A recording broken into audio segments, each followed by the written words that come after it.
Gagaling ka sa iyong sakit sa ngalan ni Jesus. Ako po si Father Fiel Pareha at ito po ang ating segment, ang Daily Devotion, na kung saan tayo po ay magdarasal, magbabasa at magninilay kasama ng salita ng Diyos sa buong taon. Manalangin tayo.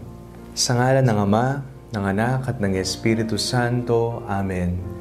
Halina, banal na Espiritu, liwanagan mo ang aming puso at isip nang maunawaan at maisabuhay namin ang iyong salita.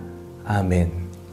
Our Bible passage for today is from the Gospel of St. Mark chapter 6, verse 56, and I read it for you.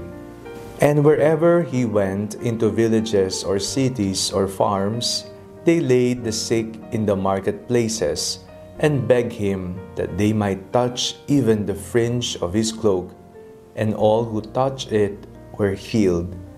May iniindang sakit ka ba sa kasalukuyan?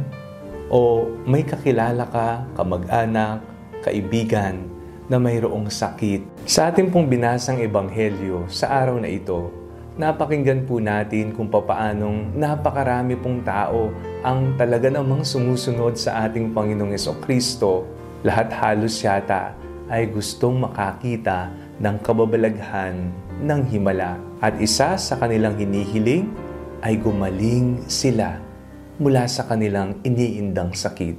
Wika ng Ebanghelyo, mahawakan lamang kahit ang laylayan lamang ng suot ng Panginoong Jesucristo ay gagaling na sila.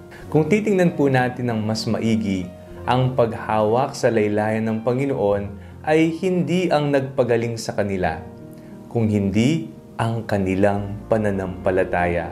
Nakatulong ang paghawak sa damit ng Panginoon, ngunit ang kanilang malalim na pananampalataya kay Jesus ang siyang nagpagaling sa kanila. Hinayaan ng Diyos na pagalingin sila mula sa kanilang karamdaman.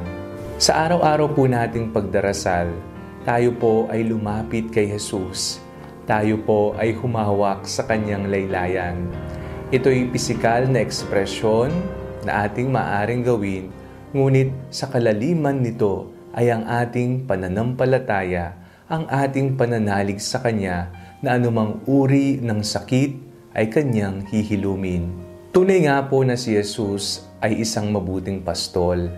At bilang isang mabuting pastol, tayo po ay binibigyan niya ng napakainam na makakain at dinadala po tayo sa maginhawa at masaganang lawa na kung saan doon maaari tayong uminom ng sariwang tubig na nakagagaling sa ating kaluluwa. Sa ngalan ni Jesus, tayong lahat ay gagaling. Ang Panginoong Jesucristo ang pinagmumulan ng lahat ng kagalingan, kaya huwag po tayong magsawang lumapit sa Kanya, humawak sa kanyang laylayan, dala-dala ang ating malalim na pananampalataya. Manalangin tayo. Panginoon, kayo po ang bukal ng buhay. Kami po ay lumalapit, hinihiling na pagalingin po ninyo lahat ng may karamdaman. Ang aming pamilya, ang aming mga kaibigan, ang aming sarili. Ang karamdaman, maging katawan man ito, spiritual man ito o emosyonal o mental, ay iyong hilumin. Palagi po kami nga hawak sa iyong laylayan. Sa ngalan ni Jesus na aming Panginoon. Amen. Sa ngalan ng Ama, ng Anak at ng Espiritu Santo. Amen. Huwag po ninyong kalimutang i-like ang video ito, mag-comment po kayo and share it with your family and friends. God bless you po.